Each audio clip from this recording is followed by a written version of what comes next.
இவ்வளவு பெரிய கட்சியே போன 10 வருஷம் நம்ம எதிர்கட்சியா இருந்தோம். சந்து பொந்தெல்லாம் கட்சி இருக்குது, பலமா இருக்கிறோம், அமைப்பு இல்லாத ஊர் கிடையாது, கட்சி இல்லாத இடம் கிடையாது இல்லையா? இவ்வளவு பெரிய கட்சியே 10 வருஷம் நடுரோட்ல நின்றுந்தோம். இதெல்லாம் வருவான். என்ன நினைச்சிட்டானுங்கன்னா, நம்ம போகும்போது ஒரு கூட்டத்தை பாக்குறாங்கல்ல, பார்த்தவொன்னே மொத்தம் நம்மால் தான் இருக்கிற மகிழ்ந்து போய் அடட நம்ம முதலமைச்சரா இல்லான்னு வந்துடுறான். அதனால இதெல்லாம் எடுபடாது. இங்க எம்ஜிஆரோட போச்சுங்க. அது நடிகர்ல எம்ஜிஆர் வச்சிருந்ததுனால ஜெயலலிதாவோட போச்சு.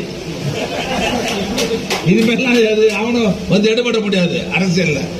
அதனால எதிர்காலத்தில் இவன் ஆசை காட்டின்னு பாரு, ரொம்ப மகிழ்ச்சியா கனவு கண்டுக்கிறான் பாரு. இவன் கனவெல்லாம் பொய்யாக்குறன்னு சொன்னா நம்முடைய அமைப்புகளை எவன் தயவு தாட்சியும் தேவையில்லை. நாம அமைப்புல பலமா வச்சிருந்தோம்னா எவன் தயவு தாட்சி நமக்கு